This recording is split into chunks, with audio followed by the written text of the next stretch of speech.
Oui, parce qu'on s'est dispersé na tongo.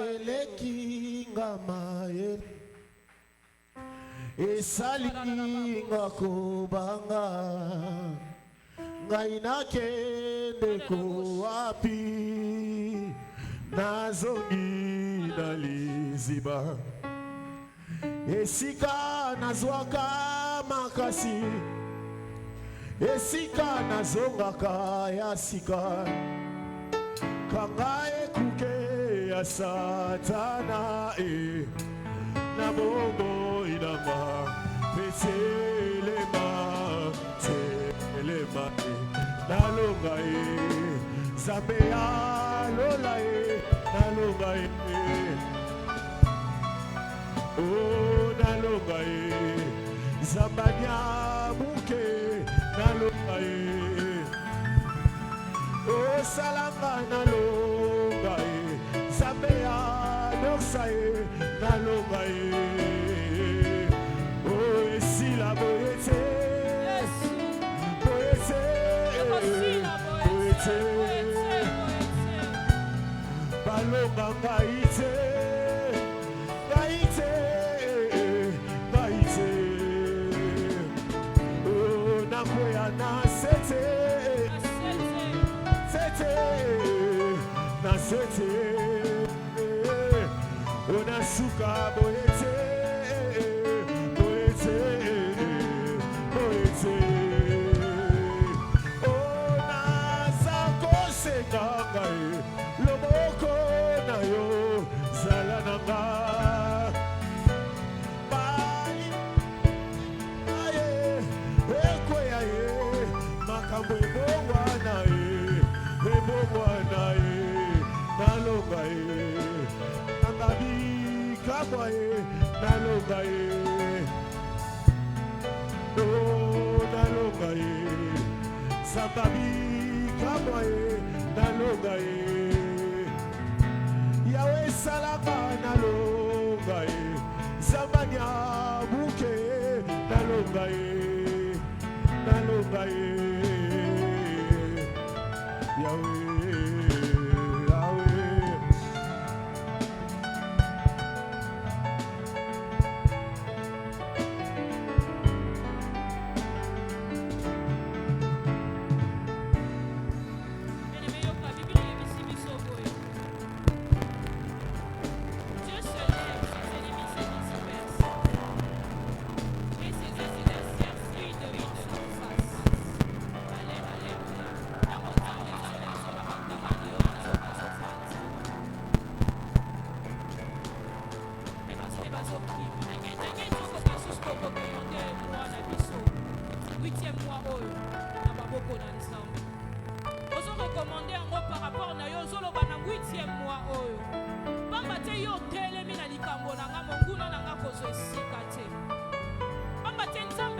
Prions dans le nom de Jésus.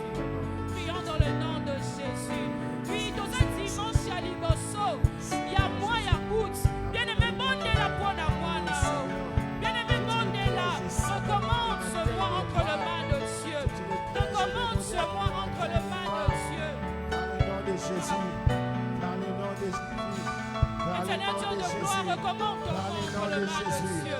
Recommande ton mois entre les mains de Dieu. Oui, recommande ce mois entre les mains de Dieu. Oui, Dieu est en train de prier. Dieu est en train de recommander ce mois entre les mains de Dieu. Par le nom de Jésus. Par le nom de Jésus. Mais l'adversaire n'a pas de place. Oui, ce nouveau mois, je suis béni dans le nom de Dieu. Je le détruis maintenant. Je suis béni dans le nom de Jésus. Par le nom de Jésus. Ce mois est un mois béni. Tout ce que je ferai sera béni. Oui, mes ennemis disparaissent dans ce nouveau Au nom mois. de Jésus. Au nom de Oui, je Jésus. bénis Tout ce pouvoir mois. satanique, je le Tout ce qui détruis. n'est pas de moi Toutes les disparaît manigances dans ce démoniaques, nouveau mois. je les détruis Et de maintenant. toi seul Par que le tu nom fais de brûler Jésus. ta face Par le et nom de devant. Jésus. De toi Par le seul nom que de tu fais Jésus. brûler ta face. Nakomona Yesu. Oh, mi monisa. Seigneur Dieu de notre Dieu redoutable, Seigneur Au nom de étendard. Jésus. Au nom de Jésus. Nakomona Yesu. C'est Dieu redoutable et étendard. Au nom de Jésus. Au nom de Jésus. Dans le nom de Jésus. Dans le nom de Jésus. Éternel Dieu de gloire, nous bénissons ce nouveau mois. To pamboli yango. Pe to déclarer ete. Moi oyo tokosimba bilaka na yo. Oyo lakaki biso. Moi oyo ekosila te me kasi tokosimba yango mpe tokotatola nzambe oyo apesaka bilaka. Papa totatoli ete na mwa oyo tokolela te. Oyo ebandaki kolelisa biso na mwa oyo esili na kombo na Yesu. Totatoli ete papa tokosimba mpe tokotatoli ete nzambe oyo azalaka katikati na esika oyo ayebaki na kosalela biso ya kokamwa. Papa tobela te, tolela te, me kasi papa toseka na esengo ya koloba ete ozali nzambe. Ya mwana tobeteli yo maboko mpe milolo koloba ete nzambe, le Dieu redoutable est présent. Oui, c'est lui qui dit, c'est lui qui fait et c'est lui qui agit.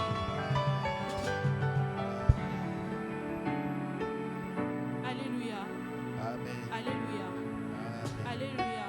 Amen. Nangine biso eloko moko nasepelaki na moment na biso ya intercession makambo mama alobaki alobi soki kaka na hôpital na bahôpital na biso okomona bato mosusu baza na mposa baoxygène omona bato mosusu ata mpona kokwanza mokongo azobenga moto ayo akwanza ye.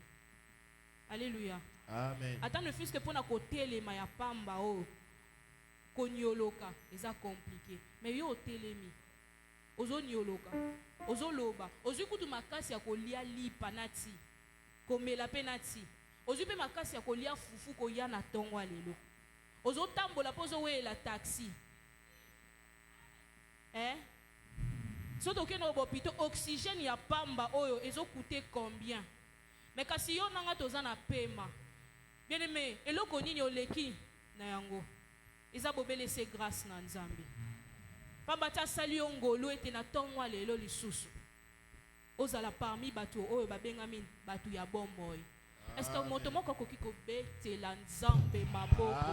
Ozobeta maboko pe milolo. Amen. Jésus, Jésus, Jésus.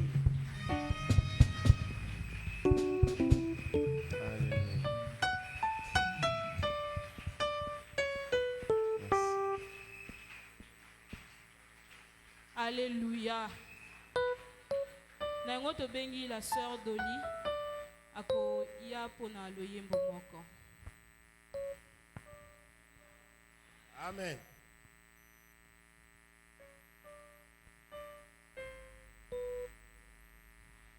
Lokwa tozala makasi ngongo ezala no bien photo yembela ka ikaka. Toko pe na tango asuka tozomona makambo eza pena o nzambe bo baloba pe na Bible tozomona ngo. Okotuna mutu musabi o nako ya nako sambela ka kaka. Nako sambela ka kaka. Tango ifweni tango penda ekoki ekomi na basigne pena tozomona. Alors tango yango biso tozwi grâce ya boyeba ye. Tosala pe fort ko sambela pena ba o ba yebe te ba ya ko tango pena ekoki.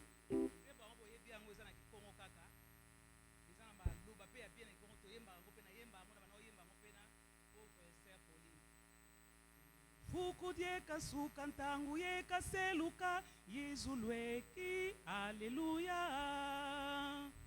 Fuku dieka suka ntangu yeka seluka Yesu lweki Alleluia. O lukubama bakundi ngizulu ya mfumu bidimbu bikasila nitimonike fitama kundi sikatelama.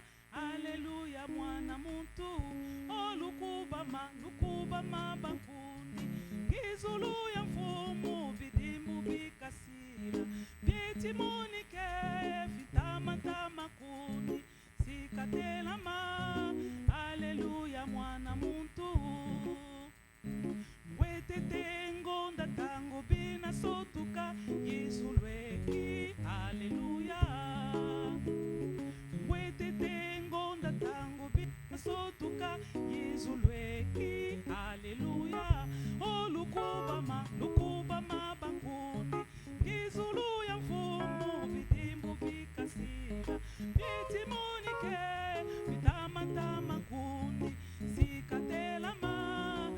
Alleluia mwana muntu o lukubama bakundi ngizulu ya mfumu bidimbu bikasila bitimonike bitama kundi sikatelama. Alleluia mwana muntu matoko kuba meno mwana mvuluzi tangu ifweni. Alleluia. Zindumba kuba meno mwana mvuluzi tangu ifweni. Alleluia. O lukubama bakundi ngizulu ya mfumu bidimbu bikasila bitimonike bitama kundi sikatelama. Alleluia mwana muntu o lukubama bakundi ngizulu ya mfumu bidimbu bikasila bitimonike bitama kundi sikatelama. Alleluia mwana muntu batata kuba meno mwana mvuluzi tangu ifweni. Alleluia. Mama kuba meno mwana mvuluzi tangu ifweni. Alleluia. O lukubama bakundi ngizulu ya mfumu bidimbu bikasila bitimonike bitama kundi sikatelama. Alleluia mwana muntu o lukubama bakundi ngizulu ya mfumu bidimbu bikasila bitimonike bitama kundi sikatelama. Alleluia mwana muntu milongi kuba meno mwana mvuluzi lulwatake kaka kilongo. Milongi kuba meno mwana mvuluzi lulwatake kaka kilongo. O lukubama bakundi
Alléluia.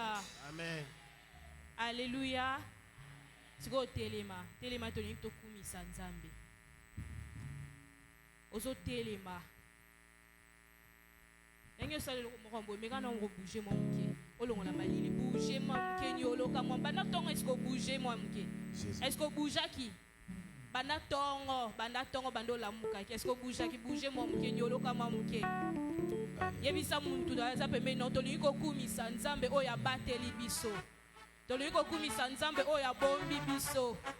To liko kumisa nzambe oyo azosalela biso bolamu mikolo nyonso. To liko kumisa nzambe oyo tongo nyonso pe midi nyonso zanga kata fufude. Alléluia.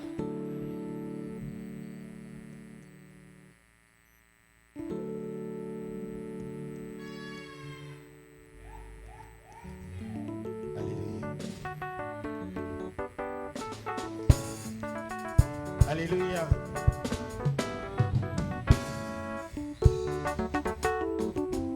Yesu asa bien, Yesu asa bien.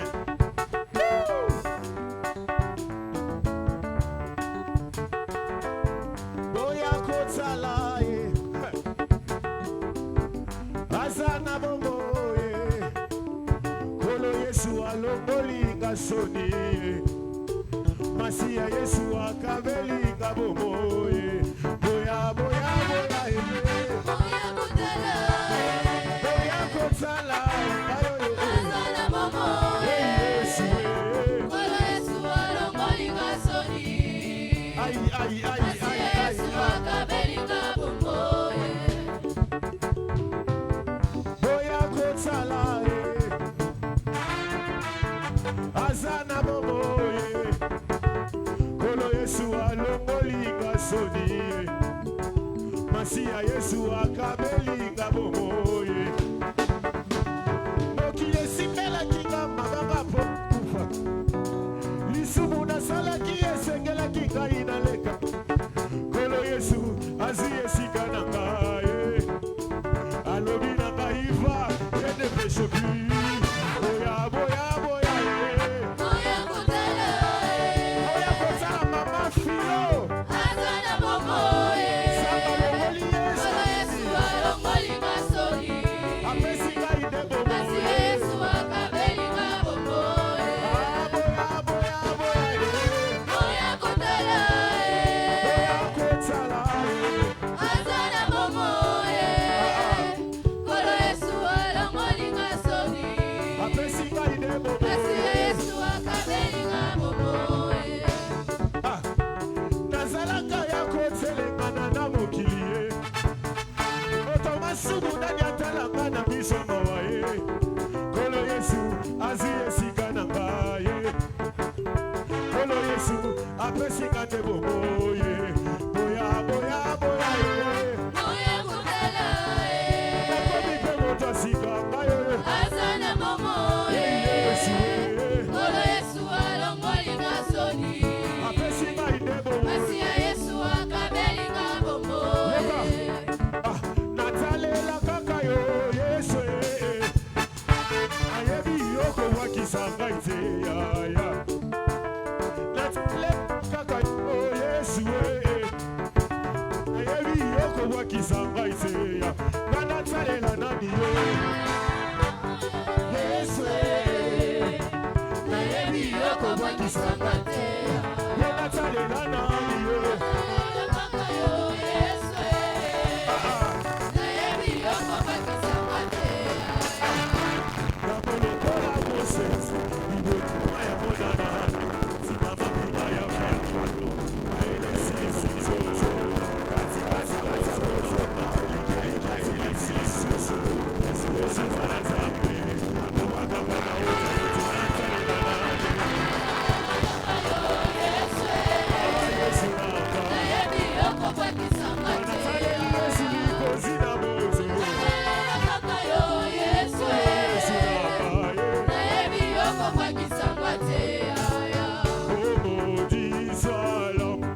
se confie alors en Jésus, il y a la victoire.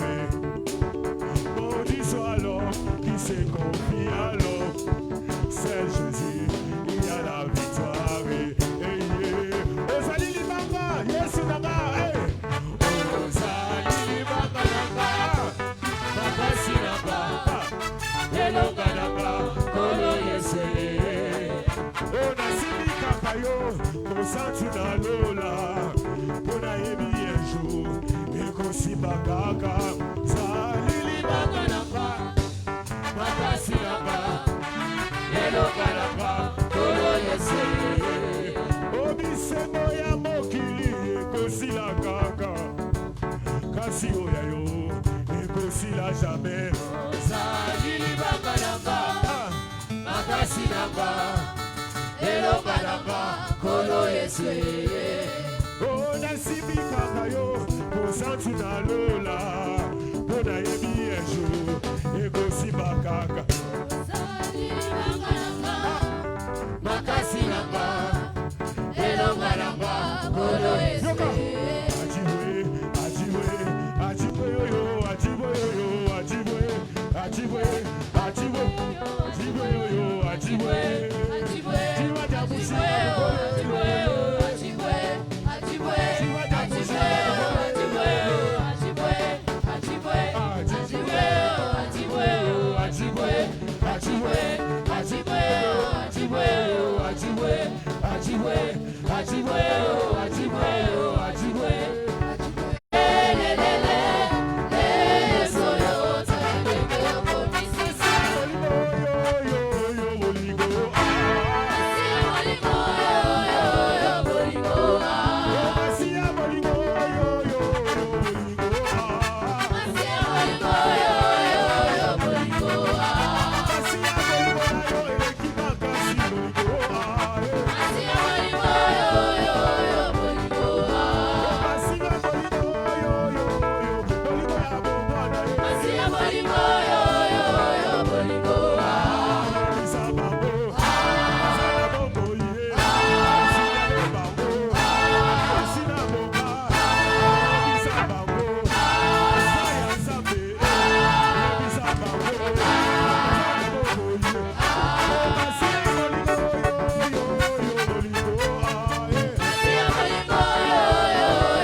Célébrer Adonai,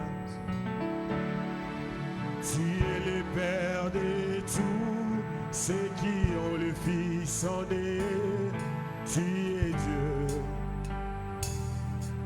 tu remplis le ciel, Adonai.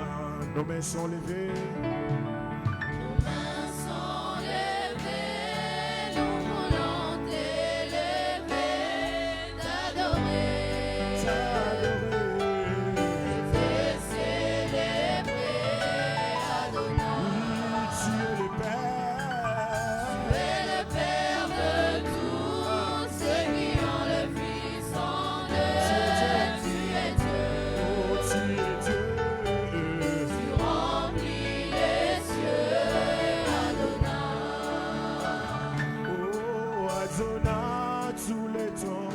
Je suis à toi. Alléluia. Sortir, chanter avec moi. Gloire de sa beauté.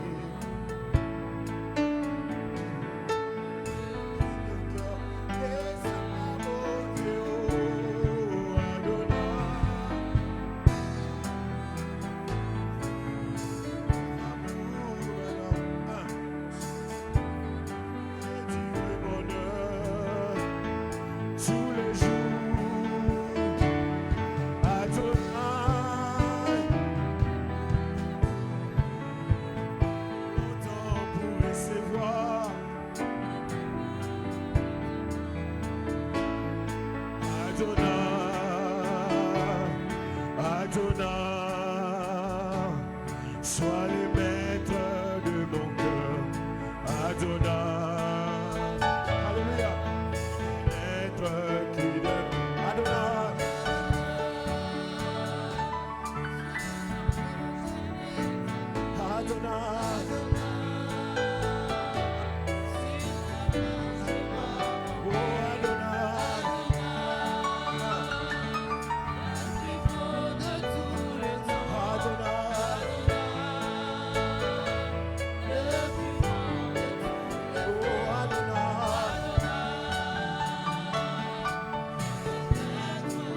Emmanuel, nous ne désirons que ta présence en ce lieu. Emmanuel, nous avons besoin de toi, le Dieu parmi nous. Emmanuel, nous ne désirons que toi en ce lieu. Nous voulons t'entendre, t'écouter. Nous voulons, Seigneur Dieu de gloire, toucher quelque chose venant de toi. Emmanuel, nous t'appelons encore en ce lieu. Emmanuel, nous avons besoin de ta plénitude encore et encore. Emmanuel, viens en ce lieu. Viens encore nous parler. Jésus.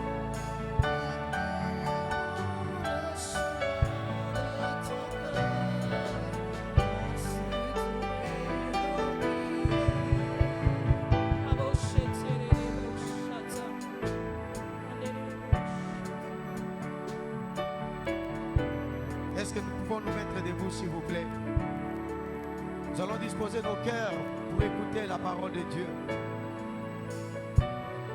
Mais j'aimerais que, et ça la différent, le premier dimanche à moi, et ça la routine. Est-ce que quelqu'un peut commencer à demander à Dieu, Saint-Esprit, viens, parle-moi. Oh, Saint-Esprit, viens, parle-moi. Est-ce que quelqu'un peut désirer les mois commencé? Mais nous allons soupirer après l'action du Saint-Esprit. Soupirons, Église, pour que le Saint-Esprit nous accorde ce dont nous avons besoin pour marcher en ce temps, en ce mois de doute.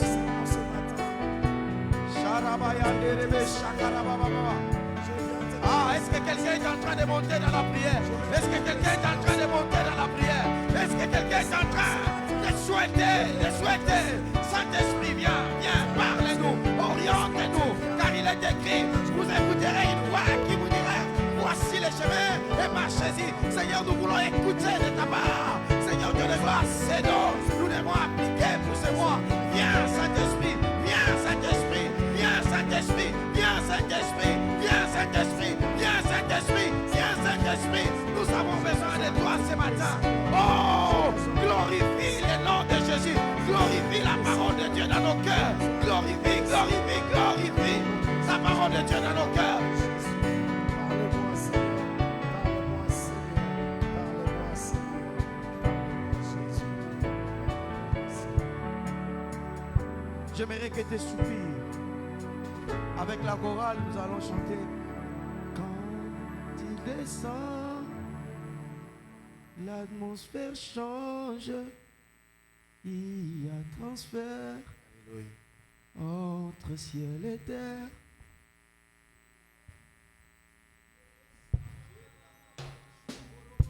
Oui, tout s'arrête.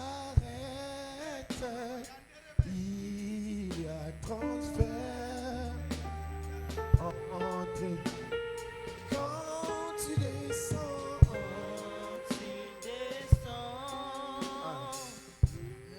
tout s'arrête. Il y a transfert entre ciel et terre. Quand il descend, l'atmosphère change. Nous soupirons après ta parole, Seigneur. Permets que cette parole nous amène lumière, paix, grâce, faveur, Seigneur. Oh, descends, Seigneur, parle à ton peuple. Descends, Seigneur. Utilise ton serviteur. Descends, Seigneur Dieu. Convainc les cœurs. Descends, Seigneur, Père. Et glorifie le nom de Jésus.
exaucer ce matin.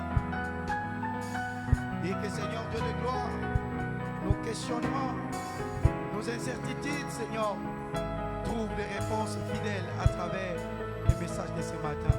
Vois encore ton serviteur éternel Dieu et agis pour ta gloire dans le nom puissant de Jésus-Christ. Nous avons ainsi prié. Amen. Est-ce que quelqu'un peut acclamer, crier, Nazoze l'ami Lolo? Est-ce que vous devez reconnaître mon Lolo? Il y a moi doute des awa. Est-ce que bateau Nzambe a sali Golu va contre moi doute va sali awa? Mata, mata, mata, mata, mata, mata. Il est Dieu, il est Dieu. Milolo na ye mata, ye mata, ye mata. Vous voyez ce mata, ye mata. Ah non, non, comité mata, l'isusu. Mata, mata, mata, mata, mata. Nous sommes en train de célébrer celui qui a permis que ton compte à moi, celui qui nous a épargné le plan de l'ennemi depuis le début de l'année, celui qui nous gouverne, celui qui règne sur nous. Il s'appelle Jésus. Est-ce que quelqu'un peut encore acclamer? Acclame encore, acclame encore, acclame encore. Change, change l'atmosphère. Oh, il est Dieu. Ah, alléluia. Amen. Tala voisin lobanaye, lelo nzamba bongisi makambo ezobongisa mutema na yo. Te nalingi namona yo salango bien. Yebisa mutu afandi pembeni na yo. Nzamba bongisi maloba oyo ezobongisa mutema na yo. Te okozo comprendre makambo ezoleka wa te. Yebisa ye peut-être kala auti ndako azali kolela wana osala semblant. Mais yebisa ye nzamba bongisi maloba oyo ekobongisa mutema na yo. S'il y a quelqu'un qui est blessé, ce matin le Seigneur va te parler et tu seras guéri automatiquement. Pour maloba ya nzambe eleki maloba psychologue oba koloba. Alléluia. Eleki nyonso oyo kokosali. Alors tokotelemisa papa na biso aza mopaya te de révérend Abraham Didi yende mutu akoka partager na biso liloba na ntongo lelo ntango tozobengisa papa na biso tobeteli Yesu maboko makasi.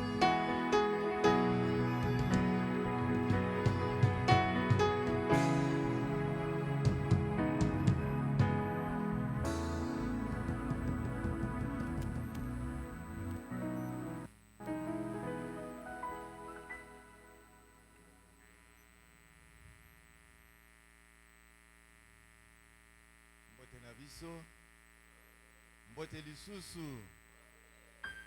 Alléluia.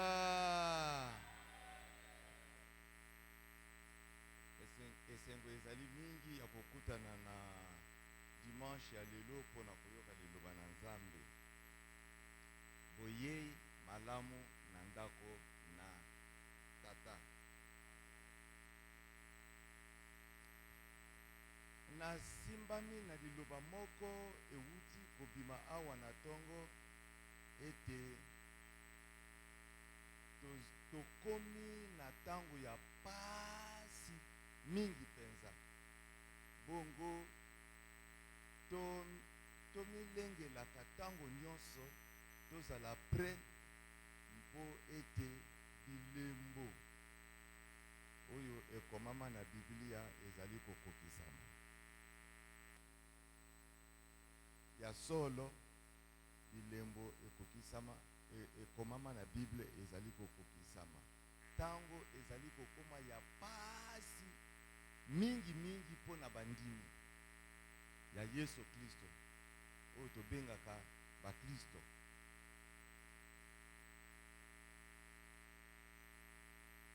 Bongo na tango oyo ya pasi boye eloko moko ezali komonisama, ezali tentation pona bandimi ya Yesu Kristo ezali kozonga sima.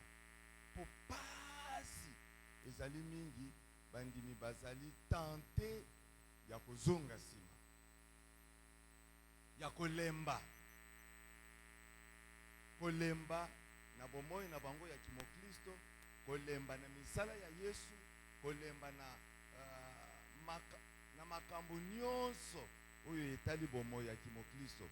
Kasi mateya ya lelo elingi koya kopesa biso lisusu makasi po totelema, tolemba te mpe tokende liboso. Tokotanga liloba na Nzambe na mokanda ya Ancien Testament na ba Juge chapitre 20 verset 19 à 28. Juge chapitre 20 verset 19 à 28. Juge chapitre 20 verset 19 à 28. Bongo to bakisi verset 35. To bakisi lisusu verset 35. Kaka ya Juge chapitre 20.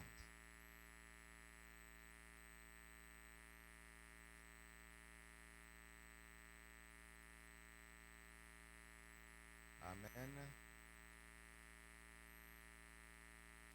Boye po na ko gagner temps na ko encourager biso totanga verset oyo. Kasi ngai na ko beta yango lokola lisolo parce que soki totikali kaka na verset oyo pamba mbala mususu tokososola malamu te. Ekosenga totanga chapitre oyo mobimba. Kasi pona kotanga chapitre oyo mobimba tokozala na tango te. Pe lecture matangi ekozala molai. Kasi lisolo ezali boye. Mutu moko na libota na Lewi, Levite, azalaki na mwasi.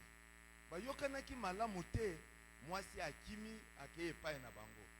Bazalaki kobika, kovivre na ngomba ya Efraim, mosika. Bongo mwasi akimaki na epai na bango na Bethlehem. Bongo sima na tango, mobali alobi tika na landa mwasi na ngai. Alandi mwasi na ye, pe akomi kuna amitalisi epai na Bukilo. Ayo kozwa mwasi na ngai oyo akimaki awa. Bukilo asepeli, pe Bukilo akangi mobali alingi kotika ye te azonga. Mobali sali pression mbala ebele, mikolo ebele. Bukilo alingi kotika ye te bongo mokolo mosusu azwi courage alobi lelo kaka tokokende. Bazwi nzela. Lewi Levite azalaki na mosaleli na ye, serviteur na ye. Bamati na bampunda pe bazongi na mwasi. Kokoma nzela molai. Kokoma na nzela butu. Ekomeli bango. Bongo baluki esika kolala ezali komona na te, bavandi kaka libanda. Mpaka moko ya mboka wana ezalaki na tribu ya Benjamin. Alors mpaka moko azali koleka moni bapaya. Bovandi kaka boye nini moto akozwa biso na ndako na ye to pema azali te. Ya alobi te, boya epai na ngai, bilei ezali mpo na bino na nyama na bino, pe bolala bongo lobi bokontinue nzela. Bakeyi ayambi bango malamu. Bale tango bazali kosolola, mibali ya mboka wana baye bazingi ndako pe babandi kobeta. Yo yambi mopaya moko awa, bimisa ye. Eske nakoki koloba? Bon, eza makambo ya soni, mais nakoloba yango. Bimisa mobali wana tokolala na ye. Melikambo ya boye salama te na Israel.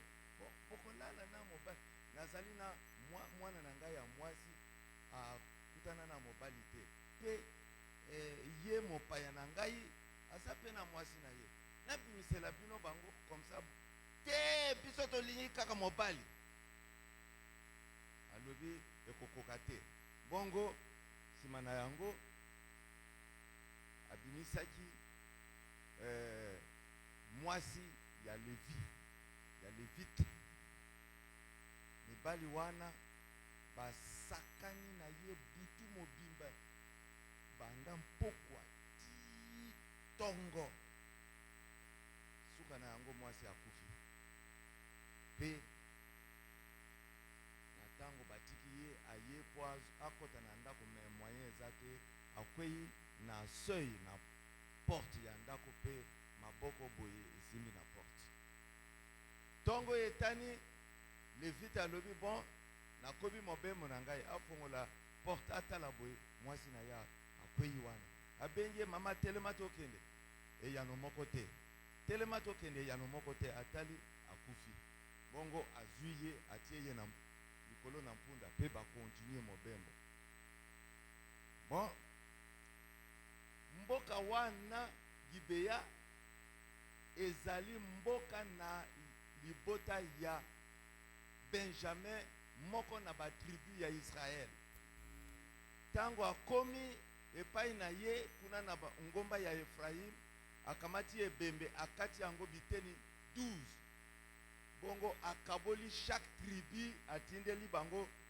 morceau moko ya ebembe bato oyo euti wa esalama nano te nini ezali koleka boye bon o mutu moko aza levite ye mutu asali boye babeti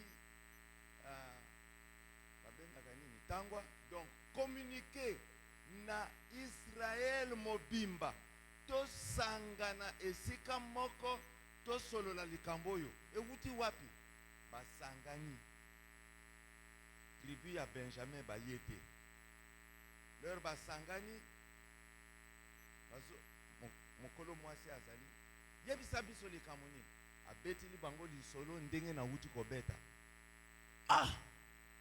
me batu ya Benjamin bayeli biso botutu c'est-à-dire awa tozwi malédiction donc esengeli faute oyo ko corriger yango mais to ko corriger ndenge nini il faut ko pesa batu ya Benjamin etumbu bon to ko pesa bango etumbu nini etumbu il faut biso ba tribu oyo nyonso mosusu etikali il faut to bundisa bango mais yambo to bundisa bango to tuna bango nano Benjamin banani basali boye bimisa bango to pesa bango etumbu po to longola malédiction na mboka batu ya Benjamin baboyi ko livrer ba coupable bozo boya pona nini bimisa bango baboyi bon lokola bozo boya c'est-à-dire bino nyonso boza complice bon batuni nzambe awa tokosala nini mboka ezwi botutu nzambe azanga bino ba 11 nyonso tikatikani sala kende kisa batu na Benjamin batusi babongisi mapinga bakei premier tour bat attaquer Benjamin tango Benjamin asali réplique 22 000 soldats ya Israël bakufi donc Benjamin azolonga bazongi epai na nzambe kotuna nzambe yo tindi biso mais Benjamin abomi biso boye tokosala nini bon lokola baza bandeko na biso totikaka bitumba oyo tovanda nzambe alobi te zonga lisusu babongisi lisusu mampinga bakei baatake Benjamin abima boye 18 000 morts 18 000 morts epai ya bana Israël mabota mosusu mais bon soki boye totika baza bon totika na biso nzambe alobi te zonga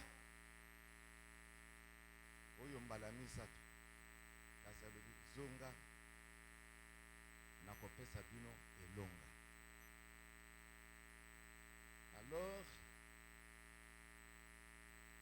thème na biso ezali na bitumba na biso, dans nos victoires, dans nos combats, pardon, dans nos combats, la victoire repose sur l'œuvre de Jésus sur la croix.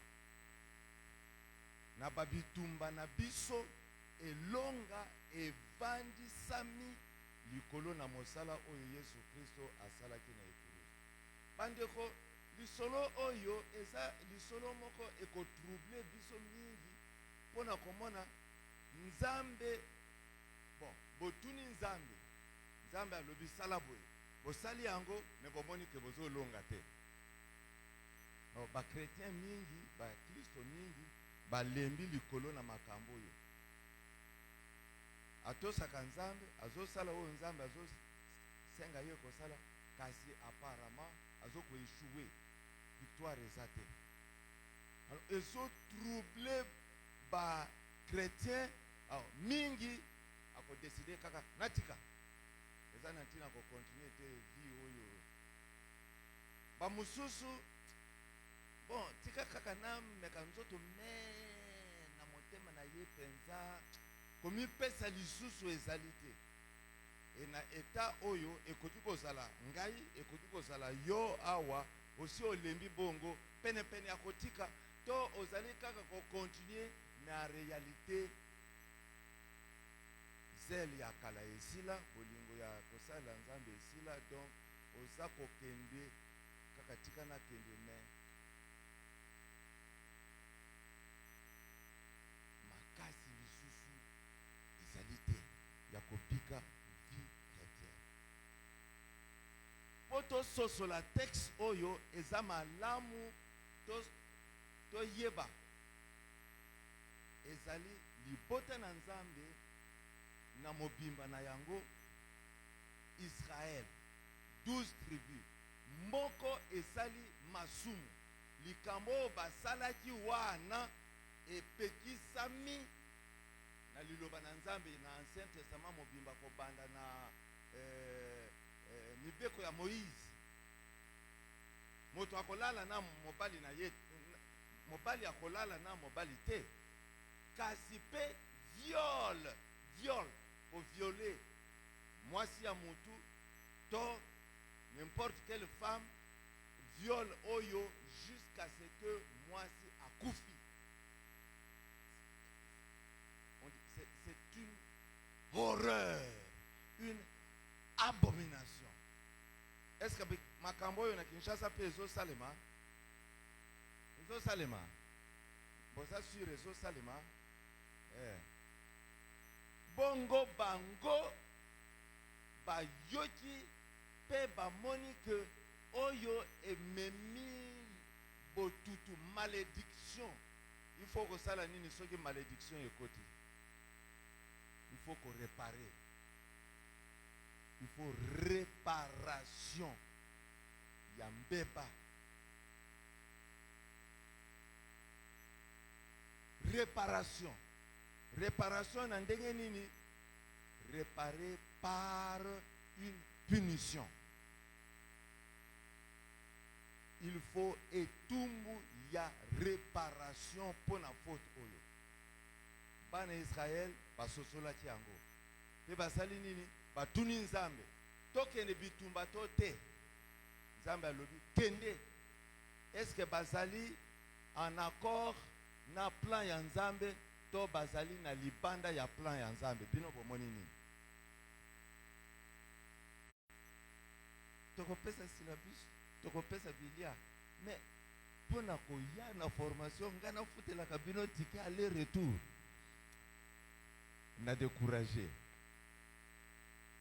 Na yebisi mama Maria na lobi oyo ngana moni ba na posa formation te na kenda te. Découragement. Bon, discussion ti après ye aye ko convaincre ngai kenda. Mais après ezalaki nini? Découragé. Bon, yo moninga oyo nano zokutana na ba découragement te na vie chrétienne c'est là.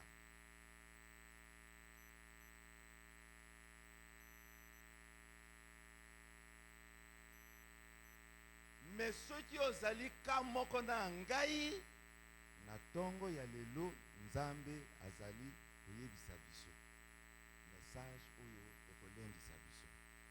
D'abord bitumba oyo eza mpona nini?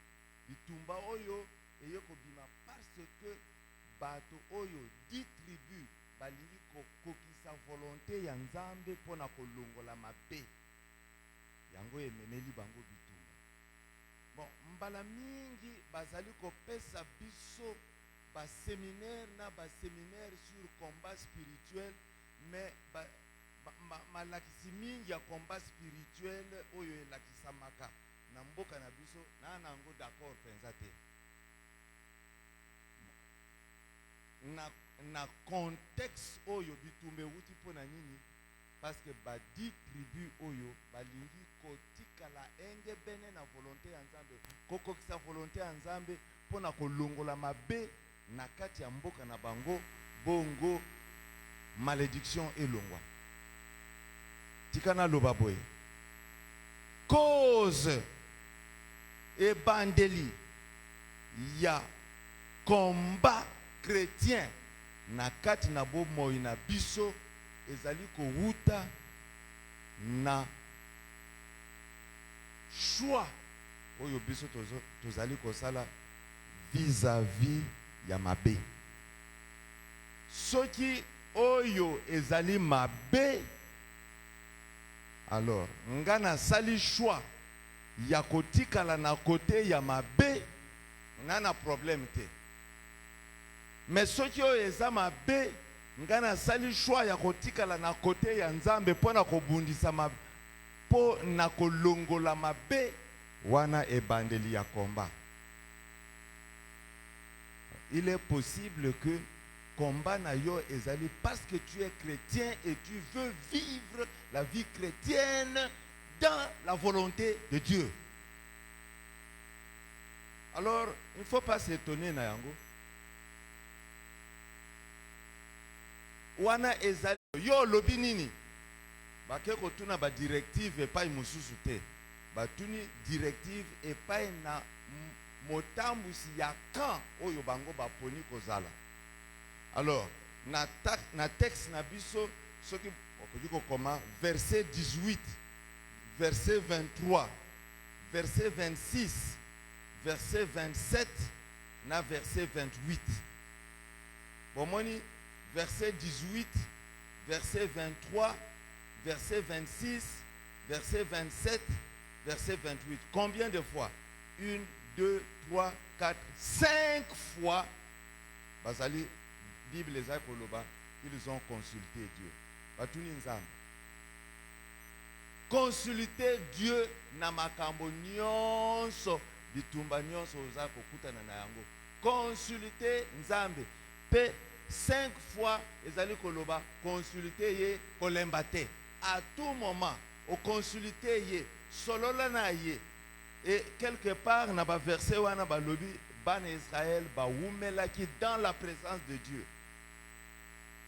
Être dans la présence de Dieu. Na libanda ya présence ya nzambe te, kasi dans la présence de Dieu. Une vie dans la présence de Dieu. Na maloba na ye, na mabondeli, pe na kondima.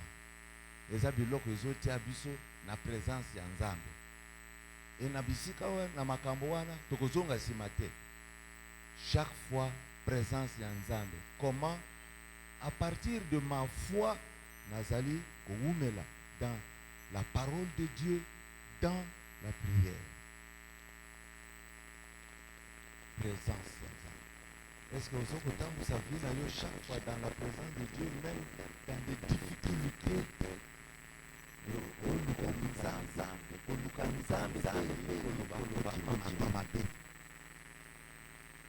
L'expression chercher Dieu pose à la peine nzambe. Principe ya liboso, consulter Dieu. Principe ya mibale euti na matangi oyo, écoute des directives de Dieu. Koyoka oyo nzambe alobi. Et puis na verset 18, na verset 23, na verset 28. 18, 23, 28, au comment la phrase l'Éternel répondit. Bon, nzambe apesi yano. Bon, bapesaka yano soki yo tunite te. Bazali ko tuna nzambe, bazali ko luka direction, orientation. To sala nini awa makambo ezo bongate.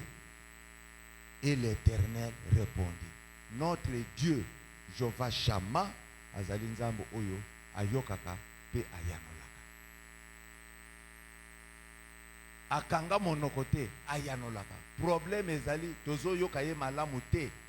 Tozo sosola te motindo ya malamu ya koyoka nzambe. Tant mususu toza trop pressé, tosali oyo motema na biso elingi.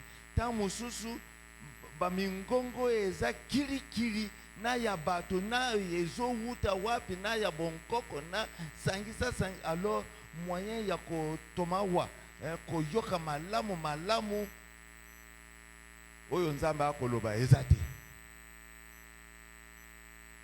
Apprendre à écouter Dieu elingi koloba nga na kangi pe monoko na kangi monoko po nayoka kosala attention akoloba ndenge ni na molimo mosantu wapi na makanisi na ngai na motema na ngai pe akoyi kolobela ngai na nzela ya un chrétien mûr, un chrétien oyo akoli aza na boyebi ya nzambe akoyi koloba akoyi koloba na ba circonstance même mpunda alobaki epai ya Balaam soso kolela nzambe alobeli Pierre motindo ya koloba ya nzambe ekeseni eza ndenge na ndenge toyekolaka ndenge nini nakoki koyoka mongongo na nzambe. Donc nzambe akoyanolaka soki tozali kobondela vie de prière. C'est pourquoi nakolemba mabondeli te ata ko makambo ezali kotambola malamu te. Principe ya misatu. Obéissance, botos pe awa eza esika eza mokuwa. Ba polina bitumba batuni nzambe alobi zonga pe bakei lisusu. Bakei botosi yango wana kotosa nzambe me kotosa pamba te eloko babengi persévérance na lingala na yebite bosunga ngai persévérance eza nini koyika mpiko persévérer supu wana ya persévérer ekota mai te.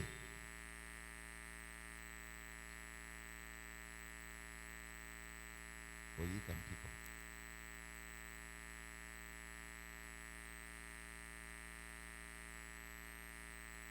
boni mpiko na yo etelemi ngwi ou bien mpiko na yo ebandi kolemba ebandi kokende tala bato yo bawuti kopola mais batelemi lisusu po bakenda bareprendre courage po bakenda.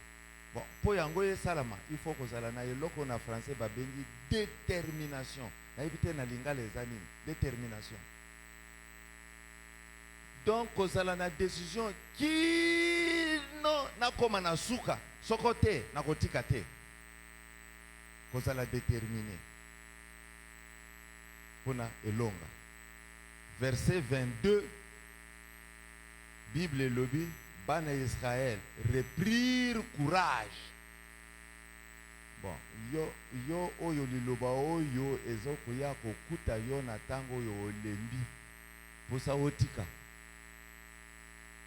Reprirent courage. Prends courage. Prends courage. Tosa oyo nzambe akoloba na yo. Persévérer na botosi na yo. Zala déterminé na botosi na yo kino okoma na elonga kotika na nzela te. Quatrième principe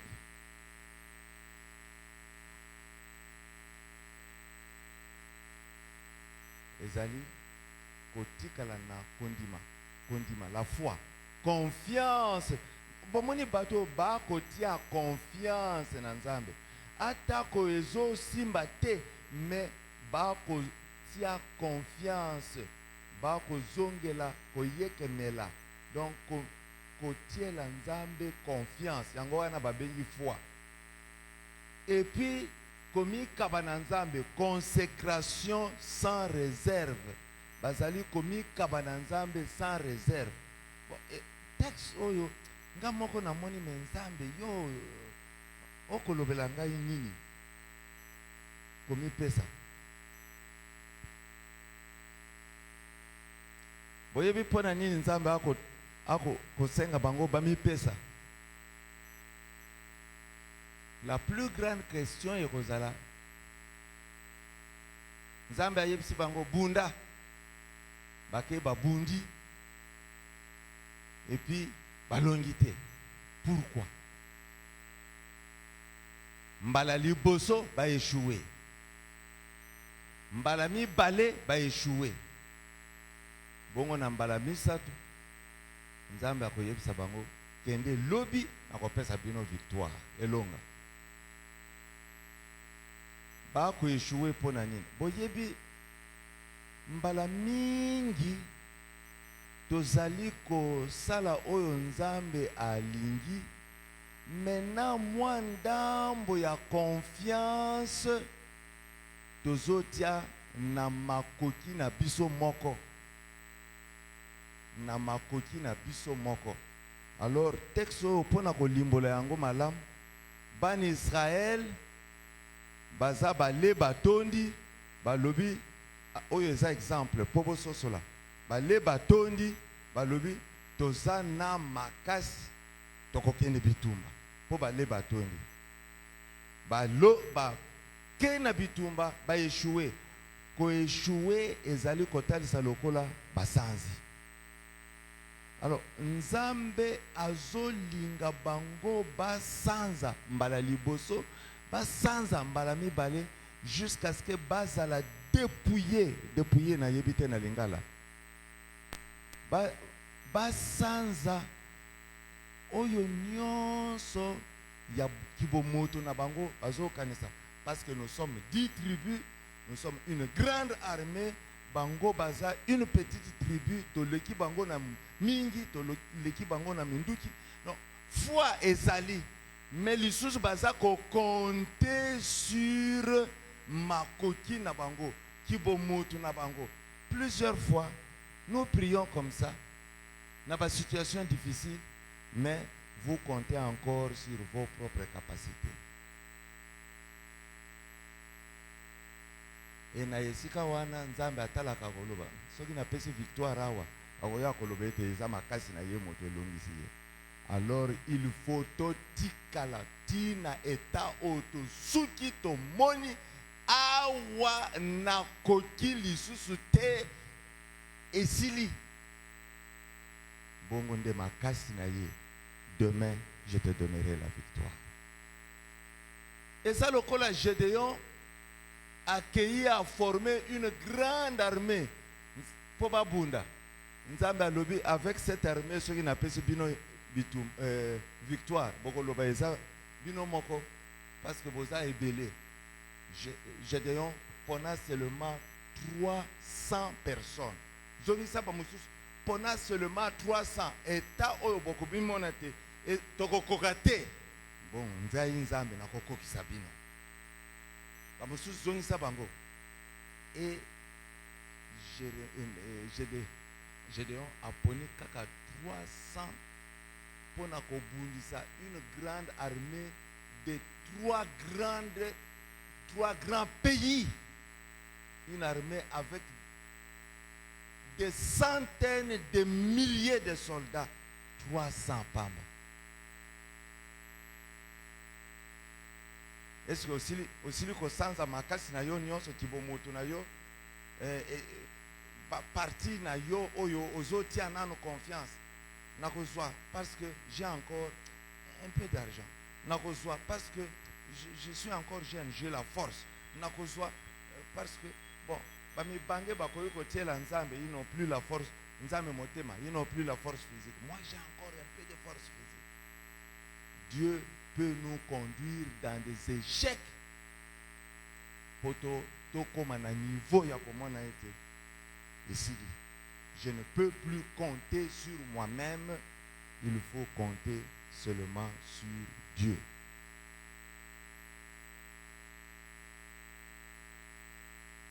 Ah, c'est une leçon difficile. Moi, ndambo, il y a Kiboyo et Zalinan.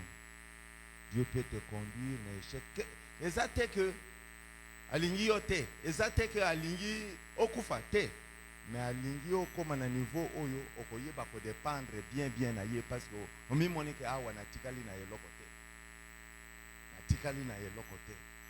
Tout ce qu'il me faut, c'est Dieu.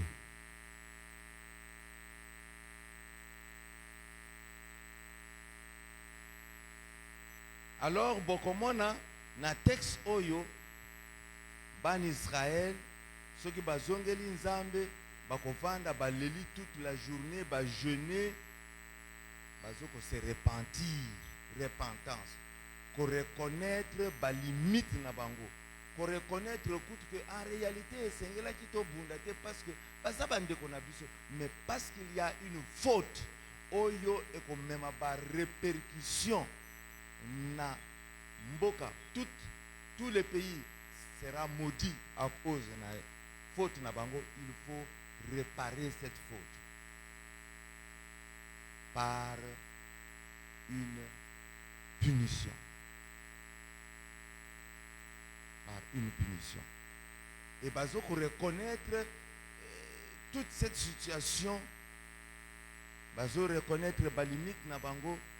Bazo reconnaître, ce n'est pas avec nos efforts, ce n'est pas avec ma compétence nabiso, ce n'est pas avec notre savoir-faire, parce que nous sommes une grande armée bien entraînée, bien formée. Parce que tout dépend de Yonzambe. Et ça c'est que bako boya responsabilité na bango ya kobunda, mais bazali ko reconnaître que toko bunda, mais en tant que des faibles qui n'ont pas de ressources pour na kolonga bango. Ressources na biso eza yo nzambe. Dieu seul, notre ressource. Totikela ye esika. Botangi texte. Botikali komona kombo ya Yesu kuna na kati te. Pourtant thème na biso etie Yesu na kati. Pe message oyo Yesu azali na place moko ya motuya. Na verset 26. Verset 26 elobi basal ba offrir ba holocauste. Holocauste ezali sacrifice complet oyo bazalaki kotumba nyama to biloko bakabeli nzambe. Mais ezalaki mingi ya banyama batumbi ye totalement, complètement eloko moko etikali te. Nyonso eke epai na nzambe mpona kosenga bolimbisi. Basali sacrifice d'action de grâce.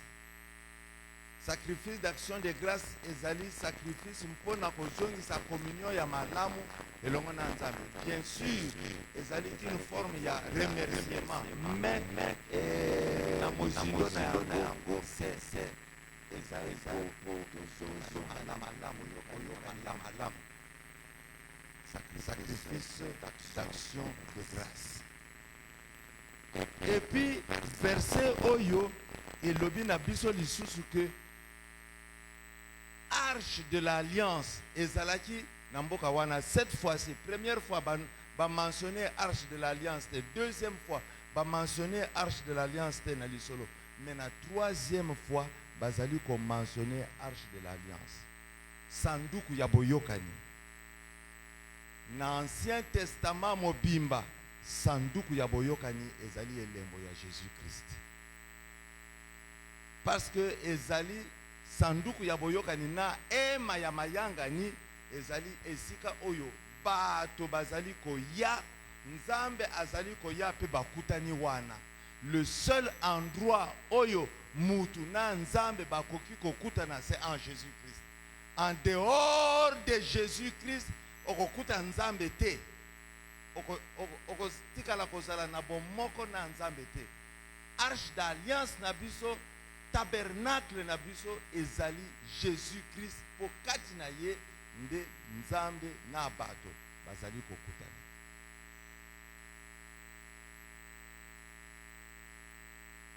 Awa ezali ka bobele elembo pona kotalisa place ya Jésus-Christ. Et puis ba mentionner ba lobi lisusu ke ezalaki na souverain sacrificateur comme on a fini mwana ya Eleazar. Souverain nganga nzambe monene. Alors maintenant soki to sangisi holocauste ezali pe elembo ya Yesu mutu apesaka un vrai sacrifice sur la croix oyo kosala te nzambe andima biso. Action de grâce ya monene ezali nakati na Yesu. Yesu nde asala sacrifice oyo po nzambe na biso tozala elongo. Arche de l'alliance ezali image elili ya Yesu Kristo. Epai wapi biso na nzambe tokokutana. Epe souverain sacrificateur fini azali pe image ya Yesu. Alors biloko nyonso ezali kotalisa na Nouveau Testament ezali kotalisa Jésus. Yesu moto akokisaka yango po na biso. Biso tozali kokokisa yango kati na ye. Ezali kolobela biso mosala oyo Yesu asalaki na ekulusu. C'est la base de notre victoire. Na ba bitumba nyonso base ya victoire na yo ezali mosala oyo Yesu asalaki na ekulusu. Na Hébreu chapitre 9 verset 11 pe Hébreu chapitre 10 verset 1. Hébreu 9 11 10 verset 1 et résumé etal elobi ete biloko nyonso Ancien Testament elobeli biso nous parle de Jésus-Christ. C'est l'ombre des choses à venir. Leur réalité se trouve en Christ. Bandeko. Ozali na bituma. Pe komi ndongo posa otika. Message oyo ezako yebisa yo na ngai. Notre victoire est dans le Seigneur Jésus-Christ. Notre victoire a pour base Seigneur Jésus. Yango wana kolongwa na base oyo te. Kolongwa na base oyo te. Wumela na base oyo ezali Jésus-Christ. Il n'y a pas de victoire en dehors du salut en Jésus-Christ. Na libanda ya lobiko oyo Yesu apesaka salut ekozala te. Alors tokoloba nini pona ba échec oyo tozokutana. Tozolanda volonté ya Nzambe mais échec. Peut-être Nzambe azali na eloko oyo ya bongai azolinga alongola. Elingi koloba te ke asundolinga pona libela non. Il va promettre demain je vais te donner la victoire. Demain, je te donne la victoire. Demain, je te donne la victoire. Mais kibongai na yo nano elunga. Esika onano teli motema elunga jusqu'à ce que motema na yo, vie na yo nyonso etikala na maboko na ngai engagé pour Christ. Alors tokoloba nini pona ba échec apparente oyo tozokutana na yango na vie chrétienne. La vie chrétienne est pleine des échecs apparemment. Nakotala na miso monani lokola échec. Mais tokoloba nini na yango. Bon, likamba koloba ezali changer lunette. Ozo mona ozo sala échec na vie chrétienne, na ministère, na misala na yo. Ozo mona échec et puis Satan a yé ko bakisa amplitude échec, échec, échec. Awa ezali problème ya changer lunette. Siko tala échec wana na lunette ya miso ya Nzambe. Il se peut que ici, quand on commence à échec, c'est la victoire qu'il voit, comme dans ce cas ici. Le peuple voit un échec, mais dans les lunettes de Dieu, je te donnerai la victoire demain. Cet échec était qu'un échec en apparence, mais la réalité, il voit la victoire. Là, ta lunette pour dire ces échecs sont apparents. Mais tokolobanini pona liwa obundi pe loko bon finalement au koufi. Maintenant il y a bien que liwa est un échec. Il y a la résurrection. Moïse a kotaka na terre promise te akufa na désert. Banani baza d'accord. Banani ba yebi ango. Mais tango Yesu azali kosala transfiguration na ngomba Pierre, Jacques na Jean bazaba témoin Yesu a baluki. Moïse azawat. Moïse, il descend du ciel. Maintenant Monsieur Abad, à mon ami qui a Koufa, à Tikala dans le désert. Dieu a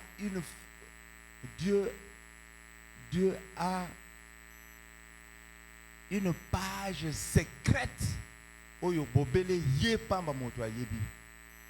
Nous voyons échec pendant que Dieu voit victoire. Il sait comment il arrange les choses. Lelo yozwa nanga ipena zwa bobele ba principe oyo pour dire ma victoire est possible grâce à l'œuvre de Jésus sur la croix. Ngai bobele nato sa makambo yo. Consulter Dieu, être à l'écoute de Dieu, obéir, persévérer et être déterminé à avoir la foi et la consécration à Dieu. Comme il fait ça jusqu'à ce que Kibongaï Nangaï et Koti Kosila pour bien dépendre de Dieu.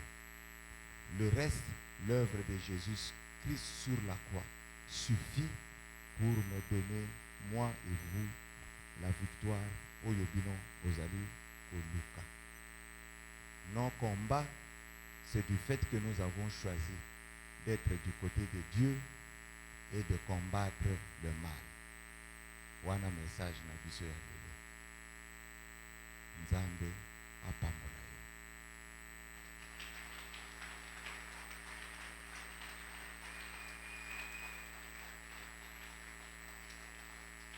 Tokoji kotele masiko tokobondela ya héritier.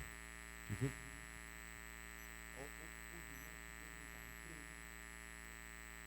on en a besoin. Bon, toza molimo moko na ye ngana na lembi mingi na sala ki mission moko lobi na kimpesi. Toke tolongwe 5 heures juste pour koma na kimpesi 11 heures na nzela d'embouteillage. Mais yoka, le longue qui me pèse 16 heures, minuit 45, embouteillage à Waka. Alors, nous avons un message à papa et Nathan aux Angate. Bon, Natosa, malgré la fatigue. Mais nous partageons le même esprit. Ce qui vient à conduire dans la prière, nous sommes d'un même esprit. Tous, nous voulons prier vu l'importance d'un tel message. Parce que tu es découragé, tu es prêt à abandonner, tu as perdu ton zèle, tu es prêt à te relâcher. Il est temps de nous ravitailler. J'ai prié, les hommes de Dieu ont déclaré. Mais malade yango ezoko la kaka. Waneza yo melata lineta nzambe. Omonake ekoipe ko limo d'un moment à l'autre. Lata lineta nzambe omona peke eko tikala ngo pe na nzoto mais okomi pe 90 esali ope suma bete. Parce que le Seigneur est fidèle. J'aimerais que to bonde la toi na 3 sujets.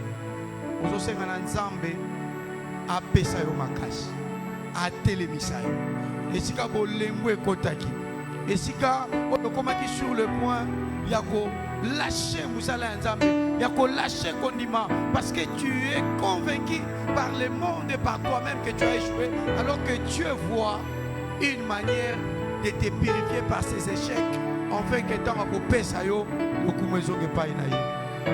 Pesanga makasi, pesanga makoki, pesanga mayele.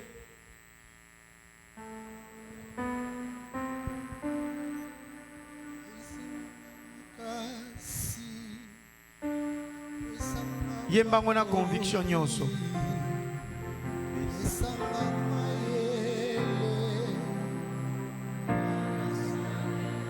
Oyebi motema,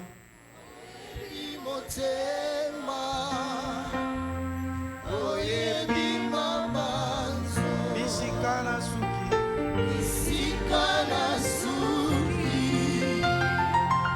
wana leo bandi, nasengi makasi, nasengi makoki.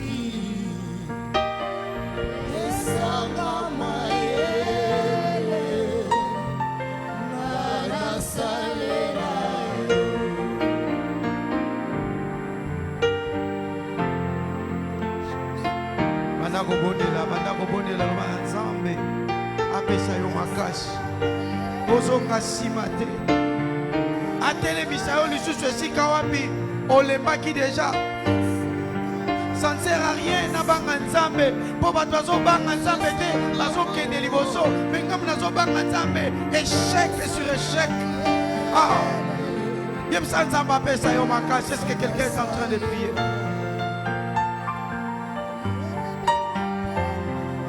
Bondela, bondela, bondela. Loba na Nzambe apeso makasi. Nzambe apeso makasi. Ozomona osuki. Olobi na tika na kaka nzela Nzambe. Baseki ope mingi balobi. Andoka ngami na Nzambe. Wapi eloka malongo sibi. Mais le Seigneur est là. Il sait que ton échec est à part. Aïe, aïe, aïe, aïe, aïe. La parole, aïe, salaka. Est-ce que quelqu'un peut prier? Ça va faire ça, biso makashi. Même yo to commis sur le point. Il y a un divorce était. Le Seigneur est là. Tu es en train de voir comme si ton mariage est un échec était. Que le Seigneur te donne la force. Tu es sur le point d'abandonner. Mais le Seigneur sait pourquoi il t'a placé là-bas. Et ça, la boutique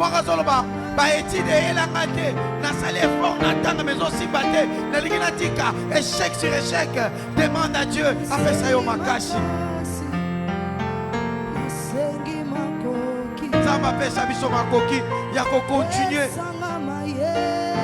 Il y a qu'à consulter. Il y a qu'à tosailler. Il y a qu'à persévérer. Même devant les échecs. De voir la victoire. De voir la main puissante de Dieu.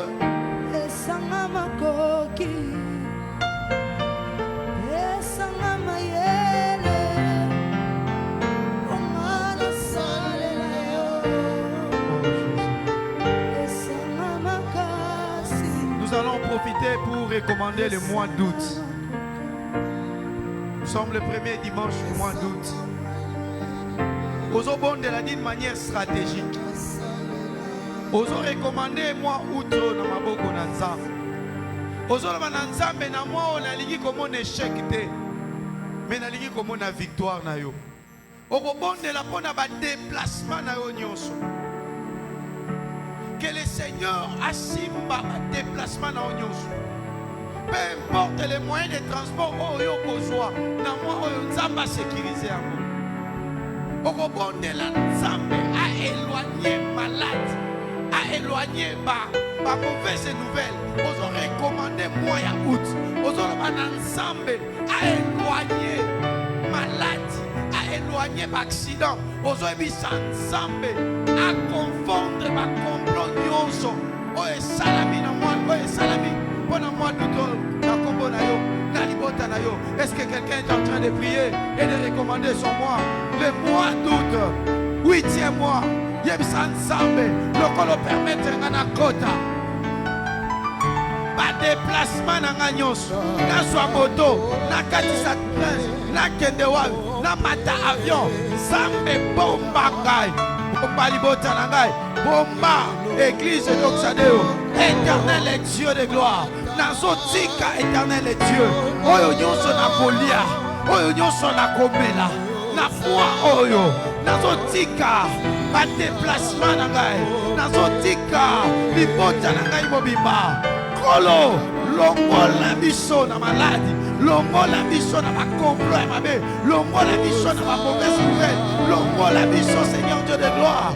Oh Père, na accident, longola biso na kufa, Yahweh bomba biso, makila na yo esipa, moi oh éternel Dieu, moi oh éternel Dieu, et c'est la foi oyo, yozo consolé, et c'est la foi oyo, yozo paix sa victoire, et c'est la foi oyo, fiches ont changé, et c'est la foi oyo, accès les autres, et c'est la foi oyo, nous allons encourager, au nom de Jésus.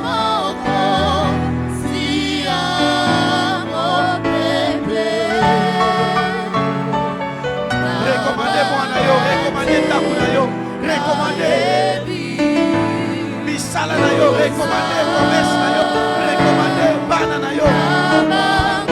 Et si quand désespoir et yaki, ça matia espoir. Ma femme est nyonso, bituba nyonso ebongisa maki. Wana kwa oyo, ezala anéanti.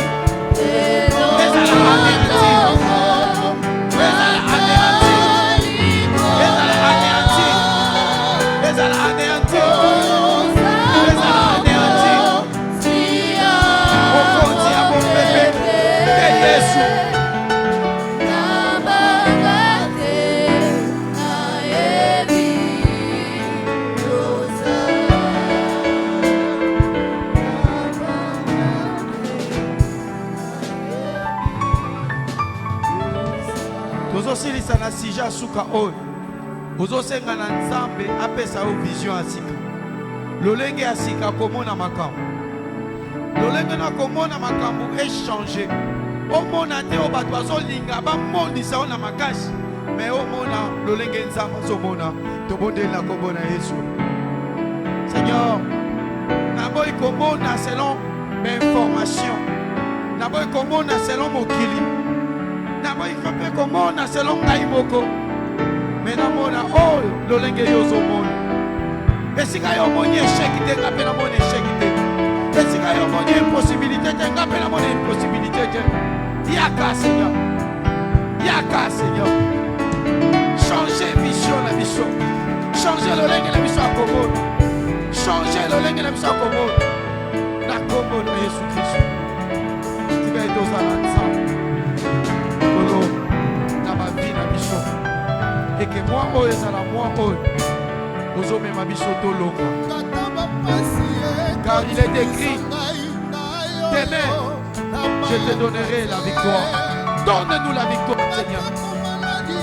Que les échecs, le régime et échec ici là, inauguré, Seigneur, par ton amour, la dimanche à l'élo, une saison de victoire.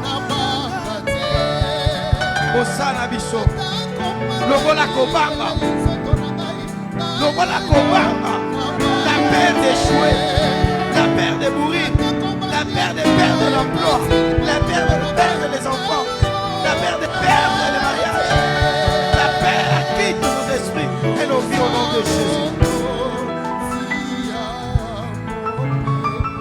Au nom puissant de Jésus-Christ, nous avons ainsi prié. Nous disons gloire et louange à toi, Seigneur Jésus-Christ. Amen. Est-ce que vous pouvez la Yesu Maboko?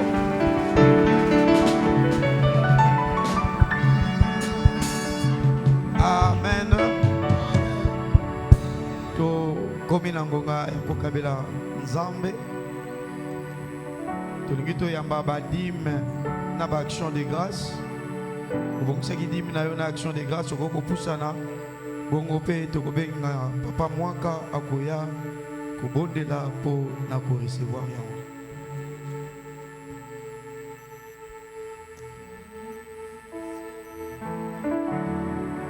C'est mon joyeux service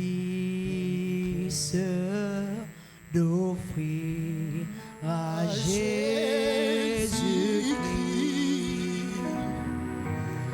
en vivant sacrifice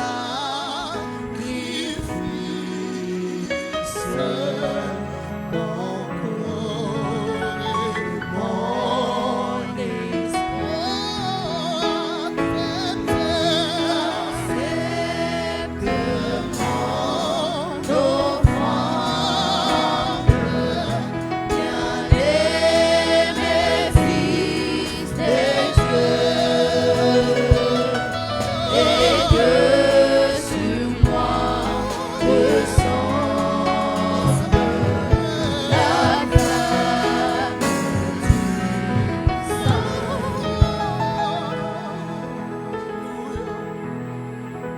Éternel notre Dieu, nous voulons t'élever ce matin. Nous voulons te dire merci pour tous tes bienfaits. Merci pour cette belle parole que nous venons de suivre ce matin. Merci parce que tu nous rappelles que tout ce que nous avons vient de toi. Merci parce que tout notre parcours, c'est la grâce. Tout l'argent que nous avons vient de toi, Dieu. Voici, nous te présentons ces dîmes et les actions de grâce. Acceptez-les, agrée-les. Bénis les mecs qui ont donné, éternel et Dieu, dans ces paniers. Restitue au centuple conformément à ta volonté. Que le diable ne puisse pas détruire, éternel, la source de bénédiction de cet argent. Et que cette source puisse grandir, puisse prospérer, parce que tu es le Dieu de la multiplication. Que ceux qui vont garder cet argent puissent le gérer en bon père de famille, parce que tout vient de toi. Et la gestion n'a rien à voir avec les diplômes. La gestion, c'est un don. C'est toi qui donnes les dons de la gestion. Bénis, éternel et Dieu, chaque famille. Bénis ceux qui ont donné, ceux qui n'ont pas donné aujourd'hui. Et peut-être demain, ils auront les moyens de donner. Que ces dîmes éternelles apportent la paix, apportent la joie de donner et de continuer à donner. Car il y a beaucoup plus de bonheur à donner qu'à recevoir. Bénis ce matin au nom de Jésus-Christ. Amen. Amen, amen, amen. Bacheli biso kitunga na biso ya crise eza mpona offrande oyo azotia sikoyo na katikati oyo ya jaune eza mpona soutien ainsi que na suka mpona prédicateur. Alors kolandisa ordre à protocole oye na offrande na yo oyo kotia na kitunga.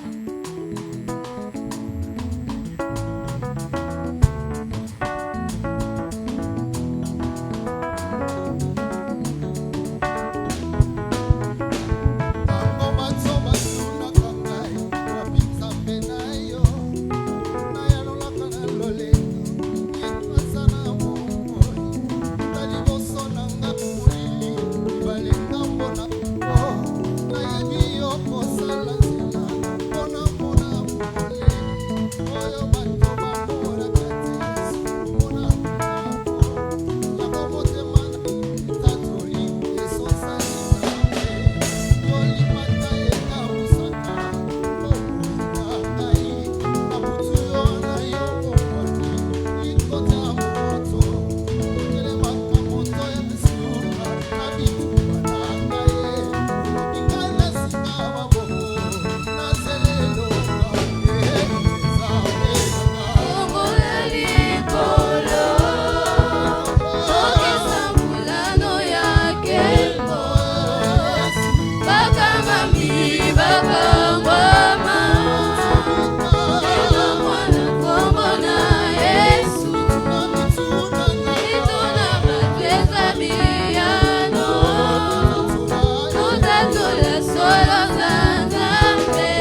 Jésus? Est-ce qu'on peut pousser des cris de joie pour Jésus? Est-ce que tu peux acclamer, acclamer, acclamer, acclamer? Alléluia. Père, nous te bénissons pour ces offrandes. Que ton nom soit béni, que ton nom soit loué. Plaise à toi de fructifier et de bénir les mains qui ont donné. Pense à ceux qui ont manqué aujourd'hui, afin que prochainement, tous ensemble, nous puissions contribuer à cette œuvre. Et nous ne manquerons pas de te bénir. C'est au nom de Jésus que nous avons ainsi prié. Nous disons Amen. Alléluia. Aide-moi à dire à ton voisin, bienvenue dans la présence de Dieu. À moi, si à Mobali, à moi sourire, et ça l'ira bien. Alléluia. Bienvenue dans la présence de Dieu. Je disais bienvenue dans la présence de Dieu. Alléluia. Nous bénissons l'Éternel pour ces cultes de dimanche 3 août. Nous sommes déjà au 8e mois. Et nous bénissons Dieu pour les bonnes choses qu'il est en train de faire dans notre vie. La semaine est ordinaire, c'est-à-dire du lundi au vendredi. Nous sommes ici pour les cultes matinales. Le mardi, nous sommes là à 17h pour notre temps d'intercession. Le jeudi, nous sommes ici pour notre culte d'enseignement et de prière. Le vendredi, nous avons 2 réunions. Les mamans se réunissent à côté, ainsi que les jeunes à partir de 17h. Dimanche comme aujourd'hui, nous avons notre culte de célébration. Alléluia. Voici quelques annonces. Le CODIM organise une colonie de vacances. C'est du 28 au 30 juillet. Les frais de participation s'élèvent à $20, $15 pour en ce qui concerne l'organisation, mais aussi $5 en ce qui concerne les polos. Les enfants seront identifiés à partir des polos qu'ils porteront. Je répète, le CODIM organise une colonie de vacances du 28 au 31 août 2025. Les frais s'élèvent à $20, $15 pour la participation et $5 pour les polos. La jeunesse aussi organise la retraite. C'est du 10 au 16 juillet. Les précisions nous seront données à la fin du culte. Alors il est demandé à tous les jeunes de rester après les cultes. Ceux qui ont suivi les enseignements des affermissements à la session 2023 et 2024, prière de passer au bureau afin de vous enregistrer parce que bientôt vous commencez le 2e module. Ceux qui ont suivi la session des affermissements 2023 et 2024, prière de passer au bureau pour l'enregistrement. Du jeudi 7 au 9 août, il y a formation de protocole. Ici à l'église, à partir de 9h à 12h. Il est demandé à toute personne intéressée de bien vouloir voir Maman Clémentine pour le détail. La formation se déroule ici de 9h à 12h, du 7 au 9 août 2025. Les papas, nous avons donné le communiqué le dimanche passé. Alors c'est aujourd'hui la journée que les papas organisent. Juste après le culte, les papas ont une journée, ont une réunion. Nous sommes tous conviés. Les thèmes de cette réunion, les conséquences d'une mauvaise éducation. Il est prié après le culte de bien vouloir rester un moment pour participer à cette réunion. Nous avons un communiqué nécrologique. Papa Saint a perdu sa grande sœur. Le deuil se tient sur l'avenue Ngoufou, numéro 81, dans la commune de Bumbo. Papa Saint a perdu sa grande sœur et nous présentons nos condoléances les plus sincères. Vous avez remarqué l'absence de nos pères, Pasteur Nathan ainsi que Monseigneur Namouké. Ils sont en mission dans la province pour la gloire de Dieu. Alléluia. Continuons de prier pour eux et que le Seigneur les garde en vie et nous y amène en bonne santé. Alléluia. Nous sommes à la fin, nous allons nous lever pour la prière. Nous appelons Papa Modidi pour nous bénir.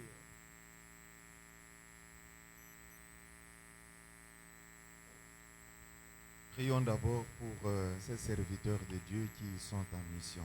Élevons nos voix et plaçons-les dans la main du Tout-Puissant. Seigneur notre Dieu, nous voulons te bénir parce que c'est toi qui as appelé Monseigneur Niamouké et le révérend El Nathan pour te servir et tu les as envoyés en province. Nous prions que tu les soutiennes, que tu fasses l'œuvre au travers d'eux, que tu les protèges dans leur une bonne santé et que le Saint-Esprit leur donne la sagesse, les mots nécessaires pour enseigner ton peuple et les équipes pour équiper à leur tour les serviteurs et les églises auprès de qui tu les as envoyés.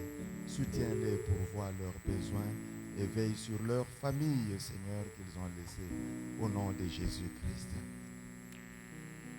Éternel, notre Dieu,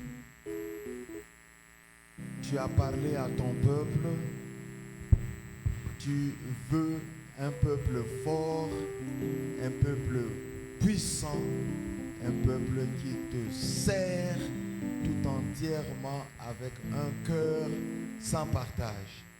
Mais c'est un peuple qui est en but à toutes sortes de combats et nous te prions, Seigneur, que tu puisses honorer ta promesse. Seigneur, avec cette parole, que tu les équipes, que tu les qualifies pour répondre à tes attentes. Et avec cette parole, tu fasses asseoir leur foi sur une assurance ferme de la victoire. L'œuvre de la croix suffit. L'œuvre de la croix est suffisante pour nous donner la victoire. Maintenant, Seigneur, qu'ils veulent rentrer chez eux, Seigneur, qu'ils soient guéris physiquement, spirituellement, moralement, au nom de Jésus. Et que, Seigneur, ta bonne main les accompagne. Puisse l'Éternel vous bénir de toutes sortes de bénédictions, qu'il vous garde tout entièrement à lui, corps, âme et esprit, et qu'il pourvoie à tous vos besoins. Allez dans la paix du Seigneur, au nom de Jésus-Christ. Amen. Amen.